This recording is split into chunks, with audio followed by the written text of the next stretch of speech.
العالمين والصلاة والسلام على سيد الأنبياء والمرسلين نبينا محمد وعلى آله وصحبه أجمعين أما بعد. We usually use this time before Salat al-Jumu'ah to answer questions that have been submitted online. What I wanted to do is I wanted to continue a conversation that we had started last week, and that was on, the question was two parts. It was like, is it permissible for me to give zakat to a masjid that is being mortgaged? So last week we had talked about the mortgaging part.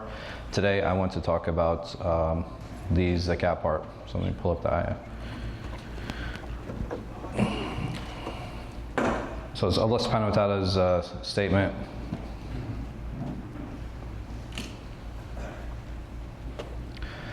إنما الصدقات للفقراء والمساكين والعاملين عليها والمؤلفة قلوبهم وفي الرقاب والغارمين وفي سبيل الله وابن السبيل فريضة من الله والله عليم حكيم.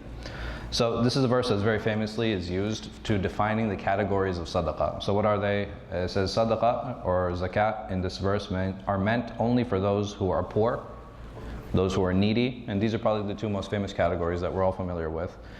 Those who administer them. So not only the poor and the needy, but those who collect the zakat as well. So like the tax collectors, they also are paid from the zakat that they collect.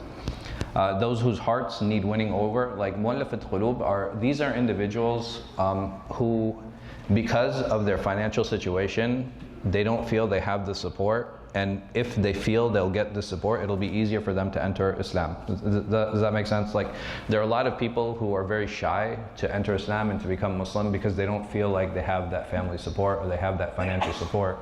But if you say, okay, hey, no, we actually have a system in place where we can help you come over and gain that financial independence, it becomes easier for people to come into Islam. And there's a difference between madhahib and whether this applies or not. To free slaves, to help those in debt, those fi sabilillah, and we'll talk about what this means. And for travelers in need, this is ordained by Allah. Allah is all-knowing and all-wise. So what I want to do is this ayah, if you break it up into two parts, Allah subhanahu wa ta'ala, He says, إِنَّمَا الصَّدَقَاتِ, and then He does the lam here, four. And these are four groups, right? So إِنَّمَا الصَّدَقَاتِ لِلْفُقَرَاء, right, for the poor, وَالْمَسَاكِينَ, for the needy, وَالْعَامِلِينَ عَلَيْهَا وَالْمُؤَلِّفَةِ قُلُوبِهِمْ, right? So these are four individuals. So this lam here, it specifies individuals. Then Allah subhanahu wa ta'ala, He says, وَفِي, right? So fi, now this can be categorized into groups of people or for causes. So over here, the fi starts with who? Al-Riqab, right? The slaves, for freeing slaves. In general, right? It can go to freeing slaves. It doesn't have to go to an individual slave. I want to be very clear. وَالْغَارِمِينَ وَفِي سَبِيلِ اللَّهِ وَالْغَارِمِينَ, those so in debt, so in order to help people out of debt, right? So this is the second cause. وَفِي سَبِيلِ اللَّهِ, and I want to spend some time on this one. وَابْنِ السَّبِيلِ, right? And the one who is traveling. So if there are travelers who are coming through, they don't have access to their wealth, right? In order to help them get back. Again, this is a cause. Fi sabilillah, this is where, starting from Imam al-Razi, the definition kind of started to widen. Initially, who did the fi sabilillah apply to? In Islam, initially when it started, when it was time to go to battle, when it was time to go to war, did the Muslims have a standing army? So I want to talk about two different types of government structures. You have standing armies and you have what are called militias. Militias, these are just individuals in the community, and they're like, okay, hey, listen, we're doing a call to arms. We need men to gather in the community because there is this impending danger, there's this enemy, or we need to fight them. This militia draft type system is what had actually started here in the United States. It started with militia. They didn't have a standing army.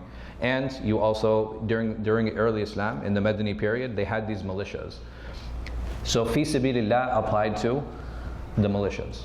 Meaning that the Prophet ﷺ said, hey, listen, I need men. We're going to go out for a Sariya. We're going to go out for a battle. And we need men to go out for this battle. So what would happen is men would come forward and they say, okay, I volunteer for this battle. I want to participate in this. But, for example, if I participated, I don't have any weapons. I don't have any armor. Right? I don't have anything. So where would the money come from? From zakat. And again, that money doesn't need to go specifically to me. It's going to this militia. And this is where, for about 400 or 500 years, this is where it always applied. Having a standing army, this is something, I think Umar radiallahu anh, he was the first one who actually had a standing army, who had set out and said, okay, listen, we need to have an army that's always ready. We can't keep doing this draft, and we can't keep having militias. It's not something that's sustainable. So then the money started going to there, and that was the fi sabilillah. Yani the one who actually went out and was a soldier, was somebody who fought, somebody who was part of this militia, because it was to fund him and to help him and to equip him for those battles. And then Imam Razi, he was the first one to say, okay, well actually this definition of fi sabilillah can be expanded a little bit. And what did he expand it to? He expanded it to all of those service industries. So all of the things that served the Muslims, because he was like, fi sabilillah can apply to anything for the sake of Allah. And those things that are done for the sake of Allah, whether it be Muslim education, or whether it be da'wah, or whether it be otherwise, it can be for that. What has happened now today is like, okay, tayyib, we still feel this definition applies. This definition actually became very popular in a lot of countries that were colonialized. So what had happened was, for example, in India, how did the institutions run before the British? The sultans, they would actually pay out of their pocket. They'd say, okay, listen, we're going to allow this institution. Well, one of the most famous ones, Madrasa Deoband, like a very popular institution in the subcontinent. The sultans, they used to pay out of their pocket. They used to have awqaf. They used to have all of these endowments that would cover the fees of the students. Education was covered. All the payments were taken care of. The sultan, he would be the one to provide it. One of the reasons the sultan would pay for these institutions is because where would those graduates go? They would become judges in his court, right? So it made sense for him to pay for these government pathways. Basically, he was paying for government institutions that were creating government employees. And when the British came, they said, okay, hey, listen, we need to figure out a way to stop this madrasa system. So what did they do? They said, okay, any funding to the madrasa, any government funding from the madrasa is illegal. So when the funding stopped for these, now the madaris, they're like, okay, well, we need money to keep running because we need to keep educating people. Where can we get people to give, like, how can we get money? They said, okay, let's turn to the people. And one of the ways of turning to the people was zakat. And based on these extenuating circumstances, can zakat still apply to them? There is still khilaf today. Right? There's still khilaf today on whether does fi sabil include the masajid, who many people are like, well, they're at the forefront of da'wah. Does it include legal organizations, lawyers who are helping to protect the Muslim community and who are working in cases? Does it apply to them? Advocacy groups, like people who are working on Capitol Hill, people who are advocating for laws, people who are working for Muslims, does it apply to these groups? Do they fall under that same category? And like I said, this is something that there's khilaf.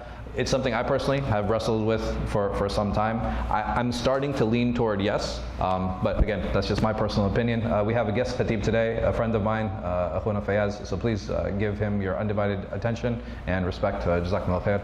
Wallahu a'lam wa sallallahu ala khayri khalqin, nabiyina Muhammad wa ala alihi wa sahbihi wa sallam.